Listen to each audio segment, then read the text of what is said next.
तो प्यारे बच्चों नमस्कार। इस सीरीज में ग्रेविटेशनल की सीरीज में जो है हम लोग एक नेक्स्ट लेक्चर लेके आए हैं। आज हम लोग बातें करने वाले हैं एनर्जी ऑफ ए सैटेलाइट। ठीक है, हम लोगों ने लास्ट वीडियो में ये बात की थी कि जो भी सैटेलाइट होता है उसको जब हम लोग छोड़ते हैं अराउंड द प्लेनेट या किसी प्लेनेट के चारों ओर जब उसको छोड़ते हैं तो उसकी ऑर्बिटल वेलोसिटी क्या होती है, उसका टाइम पीरियड क्या होता है, उसकी हाइट कितनी होती है और उसका एंगुलर मोमेंटम कितना होता है। आज बात करेंगे कि जब सैटेलाइट मूव कर रहा होता है तो उसके पास एनर्जी कितनी होती है। ठीक है, तो जब भी एनर्जी की बात करते हैं बेटा तो एनर्जी हमेशा जो है वो टोटल एनर्जी को ही माना जाएगा। ठीक है, तो टोटल जब एनर्जी निकालेंगे सैटेलाइट की तो total energy of satellite is equal to kinetic energy of satellite plus potential energy.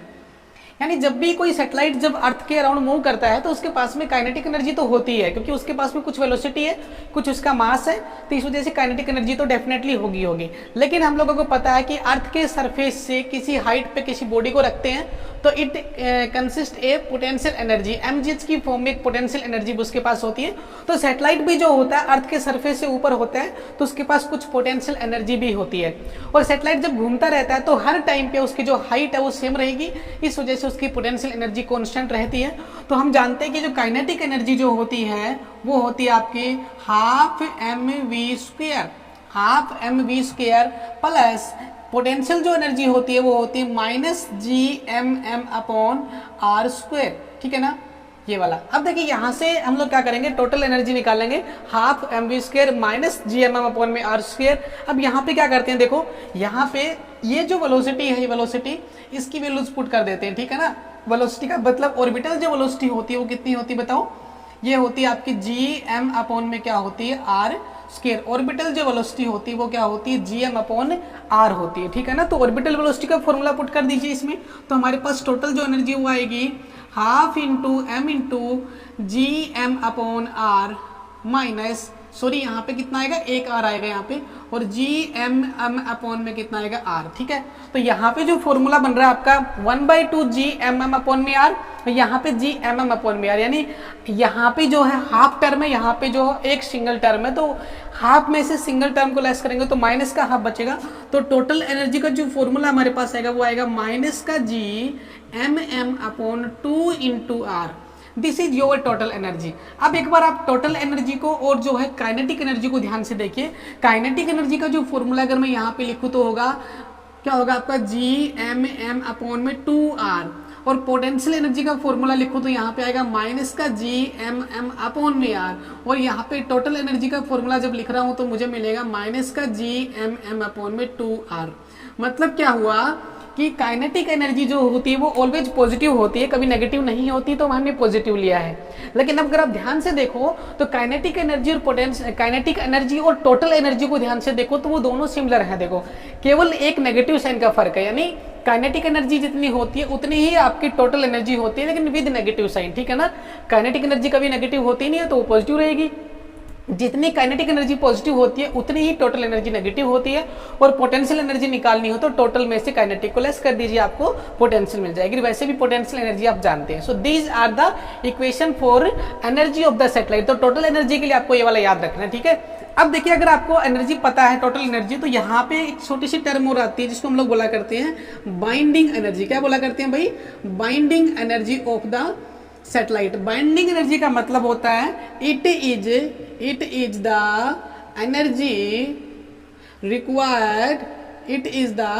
Energy required to remove a satellite from its orbit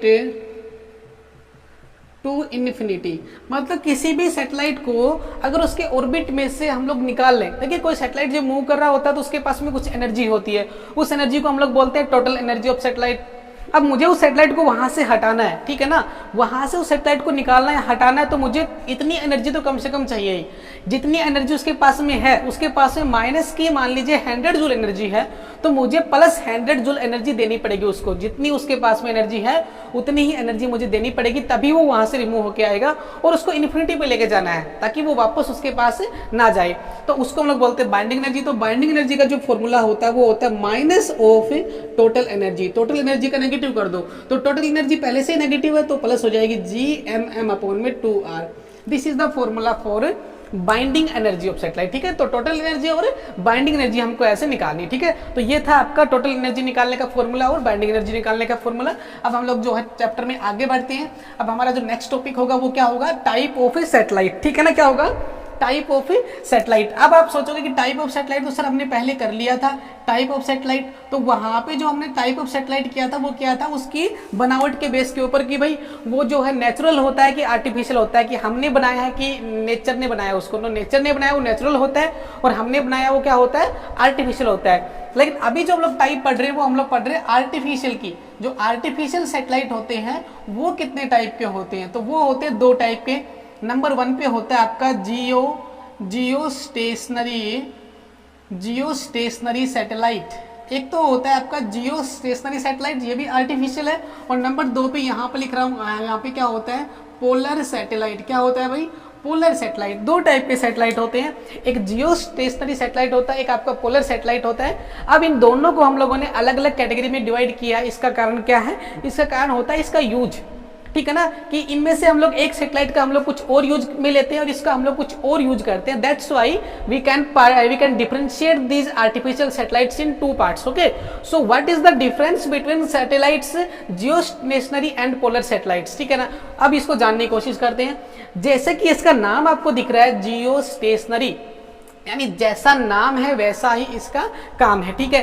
तो कैसे पता लगाएंगे, जियो का मतलब क्या होता है, जियो का मतलब होता है अर्थ और स्टेशनरी का मतलब होता है रेस्ट, ठीक है ना। A satellite which is appear, very important word, which is appear to rest with respect to earth is called geostationary satellite। मतलब ऐसा सैटेलाइट जो कि रेस्ट पे नहीं है लेकिन फिर भी हमको रेस्ट पे दिखता है, ऐसे सैटेलाइट को बोलते हैं जियोस्टेशनरी सैटेलाइट। अब ये बड़ी खतरनाक चीज आ गई कि कोई चीज रेस्ट पे है भी नहीं और फिर भी हमको रेस्ट पे लगे, ऐसा क्या हुआ, इसका क्या मतलब हुआ, तो समझने की कोशिश करेंगे इसको भी। तो एक ऐसा सैटेलाइट होता है जियो स्टेशनरी जो कि रेस्ट पे तो नहीं है लेकिन हमको रेस्ट पे दिखता है विद रिस्पेक्ट टू अर्थ। तो ये रिलेटिव टर्म यहाँ पे आगे, रिलेटिव वेलोसिटी हम लोगों ने पढ़ी थी, याद करो 2nd चैप्टर में, कि हर बॉडी जो है हर किसी के लिए रेस्ट पे और मोशन में नहीं हो सकती है, ठीक है ना। किसी के लिए वो रेस्ट में, किसी के लिए मोशन में। तो अर्थ के रेस्पेक्ट में देखें तो वो सैटेलाइट रेस्ट में लगेगा, किसी और चीज के रेस्पेक्ट में देखेंगे तो वो सैटेलाइट हो सकता है मूव कर रहा हो, ठीक है ना। तो चलो जानने की कोशिश करते हैं क्या होगा। भाई हमारे पास ये अर्थ हो गई और अर्थ जो है उसके ये होते हैं आपके क्या, ये होते हैं pole, north pole and south pole, और ये होता है आपका इक्वेटर। ये क्या होता है आपका, इक्वेटर होता है, ठीक है ना। इक्वेटर्स ये वाले होते हैं आपके इक्वेटर्स और ये वाला आपका पोल होते हैं। तो कह रहा है कि जो आपके अर्थ के जो इक्वेटर वाले पॉइंट्स होते हैं उसके अराउंड, ठीक है ना। अब देखो जब सैटेलाइट मूव करेगा तो ऐसे भी मूव कर सकता है और ऐसे भी मूव कर सकता है, 2 तरीके से मूव कर सकता है। तो जो जियो स्टेशनरी सैटेलाइट होते हैं वो हमेशा इक्वेटर्स के अलोंग ही क्या करते हैं, मूव करते हैं, चक्कर लगाते हैं। और जो पोलर सैटेलाइट्स होते हैं उनका नाम पोलर इसलिए पड़ा था जो कि पोल्स के अराउंड चक्कर लगाते हैं, जो कि पोल्स के अराउंड चक्कर लगाते हैं। मतलब अर्थ के अराउंड चक्कर तो लगाते हैं लेकिन ये पोल्स के अराउंड चक्कर लगाएंगे पोलर सैटेलाइट, और ये वाले क्या होंगे, अर्थ के अराउंड चक्कर लगाएंगे, मतलब इक्वेटर के अराउंड चक्कर लगाएंगे, इसलिए इनको बोलते हैं जियो स्टेशनरी सैटेलाइट्स, ठीक है ना। अब देखो, अब यहाँ पे हम लोगों को कुछ जानने की कोशिश करनी है कि जो ये सैटेलाइट होते हैं जियो स्टेशनरी सैटेलाइट, ये कैसे छोड़े जाते हैं, कहाँ पे छोड़े जाते हैं, इनकी हाइट क्या होती है। तो अब मैं अगर हाइट की बात करूं, अगर मैं क्या करूं, अभी इनकी हाइट की बात करता हूं, तो हाइट का जो फॉर्मूला होता है वो आपको याद होगा, h = क्या होता है, T² R³ G/ में, ये वाला फॉर्मूला आपको याद होगा, T² R³ G R², T² R² G/ में 4π², ठीक है ना, अपॉन में 4π²। इसकी पावर थी 1/3 और माइनस में कितना था आपका, T था, T is the time period, ठीक है ना। सॉरी यहाँ पे क्या था, H, और माइनस में यहाँ पे कितना था, R था, R is the radius of अर्थ। अगर इस फॉर्मूले के अंदर मैं सारी वैल्यूज पुट करूं, टाइम पीरियड अर्थ का हमें पता है, रेडियस ऑफ अर्थ हमको पता है, जी की वैल्यू 9.8 होती है, 4π कांस्टेंट है, r is the radius of earth. ये सारे डाटा जब मैं यहाँ पे पुट करता हूँ तो मुझे आंसर कितना मिलना चाहिए, मुझे आंसर मिलना चाहिए यहाँ पे height of satellite is equal to 36,000 kilometre. Very interesting answer. अगर मैंने इन सारी वैल्यूज को डाटा को यहाँ पे इस फॉर्मूले में पुट किया तो हमको आंसर कितना मिला 36,000 किलोमीटर। इसका मतलब ये हुआ कि जो जियो स्टेशनरी सैटेलाइट्स होते हैं उनको अर्थ के सरफेस से अलोंग द इक्वेटर यानी इक्वेटर के ऊपर छोड़ते हैं तो कितनी हाइट पे छोड़ेंगे, 36,000 किलोमीटर की हाइट पे छोड़ेंगे, ठीक है ना। तो पहला पॉइंट आपको याद रखना है कि जियो स्टेशनरी सैटेलाइट्स को कहाँ छोड़ा जाता है, 36,000 किलोमीटर के ऊपर छोड़ा जाता है, ठीक है ना। अच्छा, उसके बाद में आप लोग को ध्यान रखना है कि इनकी जो स्पीड होती है, ये जो सैटेलाइट होती है इनकी जो स्पीड होती है वो होती है 3.1 किलोमीटर पर सेकेंड। 3.1 किलोमीटर पर सेकेंड। ऐसा क्यों हुआ? ऐसा इसलिए हुआ कि अगर मान लो कि ये अर्थ है और यहाँ पे कोई सैटेलाइट है तो ये सैटेलाइट जब चलेगा इसके चारों ओर तो साथ साथ में अर्थ भी तो चलेगी, साथ साथ में कौन चलेगी, अर्थ भी चलेगी।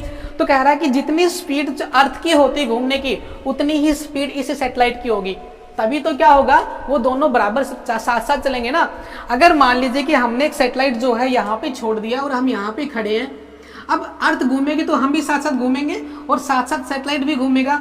तो देखिए जब हम लोग घूमते घूमते यहाँ पे आ जाएंगे, उस तरफ चले जाएंगे तो सैटेलाइट भी हमारे ऊपर चलता रहेगा, उस तरफ चला जाएगा। मतलब सैटेलाइट की जो पोजीशन है वो हमारे रेस्पेक्ट में चेंज नहीं हुई है, सैटेलाइट चल रहा है लेकिन हमको ये लगता है कि सैटेलाइट तो हमारे बिल्कुल ऊपर है। जब हम लोग घूमेंगे तो आपका सैटेलाइट भी घूमता रहेगा, इसलिए हम लोग इनको बोलते हैं जियो स्टेशनरी सैटेलाइट। तो अर्थ की जो घूमने की जो स्पीड होती है 3.1 किलोमीटर पर सेकंड, एक सेकंड में इतना किलोमीटर अर्थ घूम जाती है 3.1 किलोमीटर।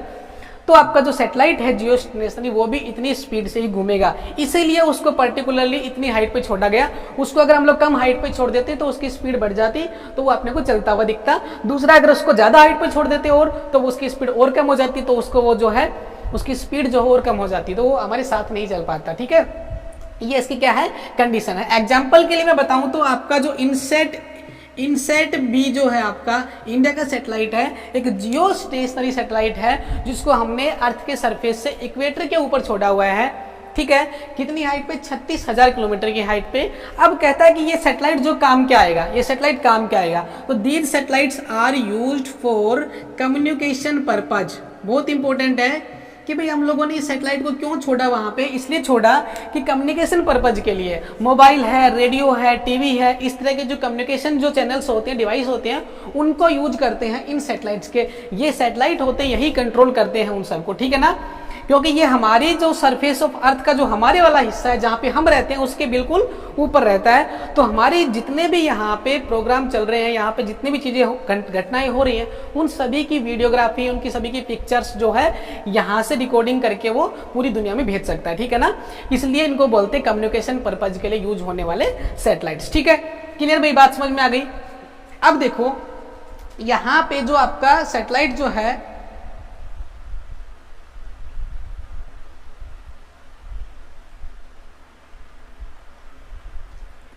अब देखो जो है इस सैटेलाइट के जो है कुछ प्रॉपर्टी होती है, इंपॉर्टेंट प्रॉपर्टी हमने आपको बता भी दी। इसकी height must be 36,000 kilometre, height इतनी होनी जरूरी है। दूसरा कह रहा है कि इसको हमेशा इक्वेटर के अलोंग छोड़ा जाता है। तीसरा, इसकी जो स्पीड है वो 3.1 किलोमीटर पर सेकंड होनी चाहिए। चौथा, ये कम्युनिकेशन के लिए पर्पज के लिए यूज करते हैं। पांचवा जो ये होता है, ये हमेशा वेस्ट से ईस्ट चलते हैं, क्योंकि अर्थ भी हमारी वेस्ट से ईस्ट जाती है तो सैटेलाइट भी वेस्ट से ईस्ट चलना चाहिए। डायरेक्शन बताइए इसकी। चौथी बात यह है कि इसका जो टाइम पीरियड होता है वो 24 आवर्स का होता है। इसका जो टाइम पीरियड होता है वो 24 आवर्स का होता है। 24 घंटे में एक पूरा चक्कर जो है ये जियो स्टेशनरी वाला सैटेलाइट लगा लेता है, क्योंकि उसको 24 घंटे के बाद वापस आना होता है। अर्थ भी तो 24 घंटे में चक्कर लगाती है, इसलिए तो इसका नाम जियो स्टेशनरी है, ठीक है ना।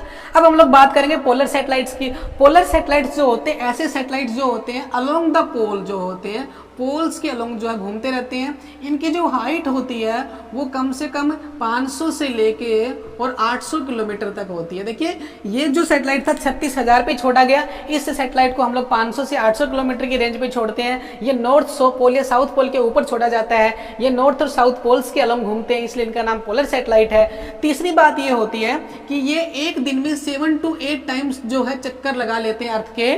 ये दिन में एक चक्कर लगाता है, ये दिन में 7 से 8 चक्कर लगाते हैं। तो जो सैटेलाइट दिन में 8 से 7 के चक्कर लगाएगा, पूरी दुनिया के घूम के आएगा, इसका मतलब उसको हम लोग क्या कर सकते हैं, उस सैटेलाइट को हम लोग यूज कर सकते हैं फॉर वेदर इंफॉर्मेशन, मौसम की जानकारी के लिए यूज करते हैं हम लोग पोलर सैटेलाइट्स का यूज हमेशा मौसम की जानकारी के लिए यूज किया जाता है। क्यों? क्योंकि ये जो है दिन में 7 से 8 चक्कर जो है पूरी दुनिया के लगा लेगा, तो उससे वहां की जानकारी हमको मिल जाएगी, ठीक है ना। इसलिए जो आपके पोलर सैटेलाइट्स होते हैं वो हमेशा नॉर्थ से साउथ चक्कर लगाते हैं, भी ध्यान रखना है, नॉर्थ से साउथ चलते हैं, वेदर इन्फॉर्मेशन हमको देते हैं, 7 से 8 चक्कर दिन में लगाते हैं। टाइम पीरियड इनका जो होता है, सॉरी इसका जो हाइट जो होती है 500 से 800 किलोमीटर हो सकती है, ठीक है। टाइम पीरियड आप लगा लीजिए, 24 को जो है हम लोग क्या कर सकते हैं 7 या 8 से भाग कर दीजिए, तो 3 घंटे का टाइम पीरियड होता है, ठीक है।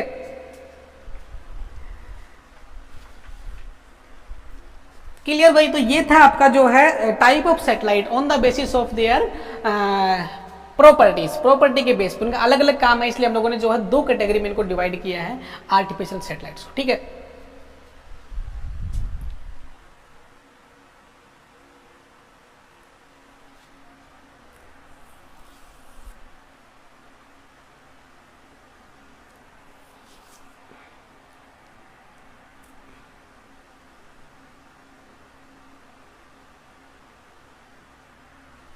चलिए जो अब हम लोग जो है बात करते हैं नेक्स्ट टॉपिक की। हमारा नेक्स्ट जो टॉपिक है, लास्ट टॉपिक है इस चैप्टर का, वो है आपका एस्केप स्पीड। क्या है?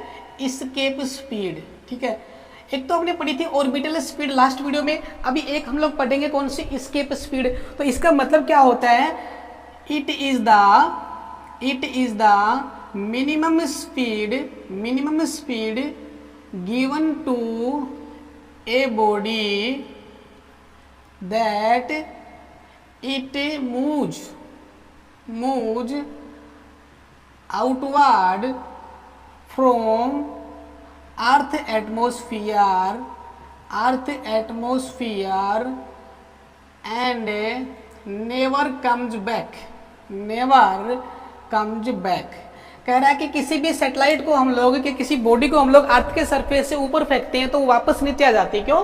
क्योंकि एक्सेलरेशन ड्यू टू ग्रेविटी है बेटा, एक्सेलरेशन ड्यू टू ग्रेविटी की वजह से वो वापस अट्रैक्शन से नीचे आ जाएगी। लेकिन कहता है कि जब हम लोग उसको एक पर्टिकुलर वेलोसिटी से जब हम लोग फेंकेंगे तो उसके बाद में वो वापस नहीं आएगी। तो वो कम से कम स्पीड जिससे बॉडी जो है अर्थ के सरफेस से या अर्थ के इन्वायरमेंट से ग्रेविटेशनल फील्ड को चीरता हुआ बाहर निकल जाए और वापस उस फील्ड की तरफ ना अट्रैक्ट हो, इन्फिनिटी पे चला जाए, उसको हम लोग बोला करते हैं क्या?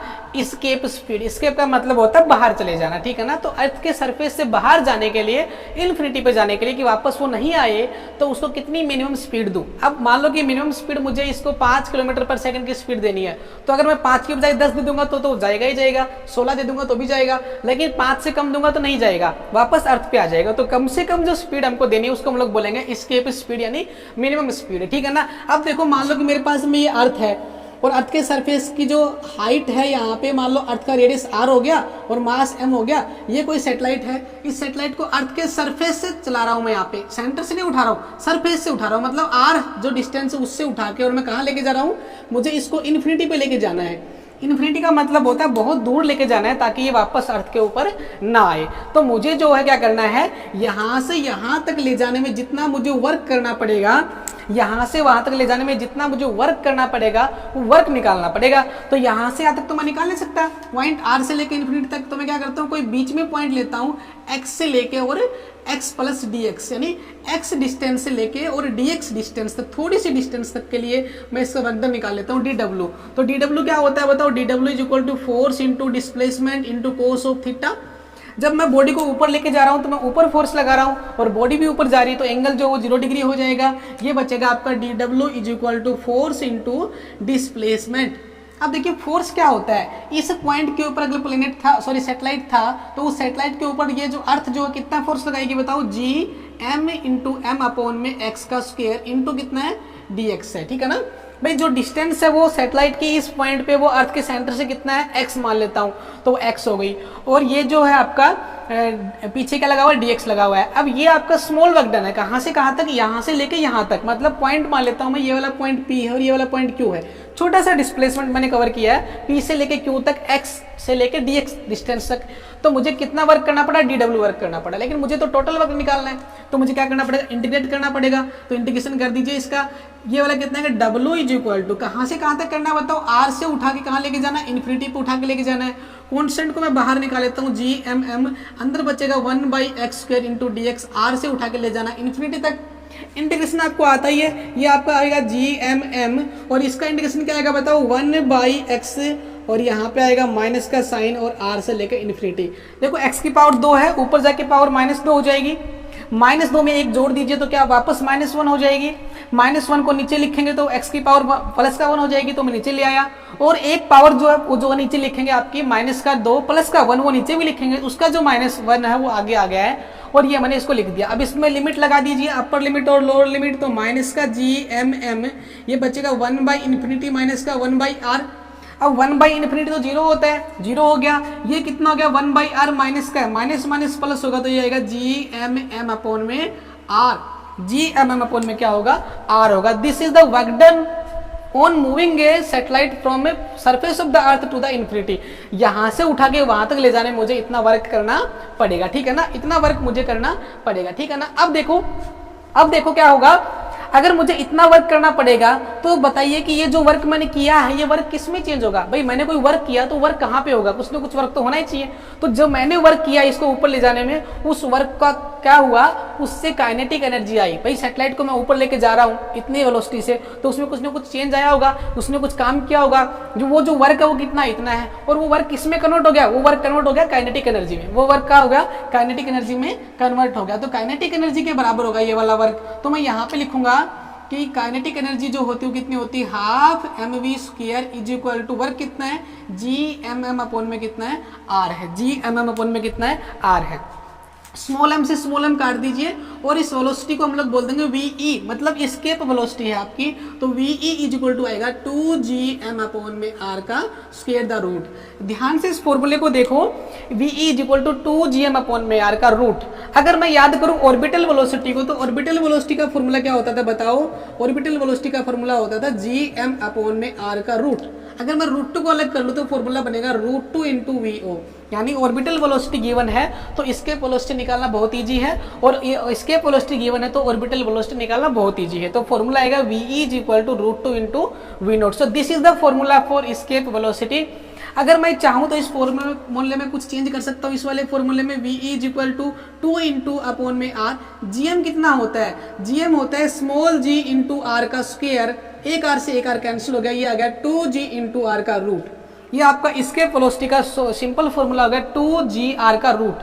अब मैं अगर यहाँ पे पुट करूँ वेलोसिटी के लिए VE is equal to 2 into g की वैल्यू 9.8 अर्थ के लिए, रेडियस ऑफ अर्थ 6.4 10 की पावर 6 पुट करूँ तो मुझे आंसर मिलेगा 11.2 किलोमीटर पर सेकेंड।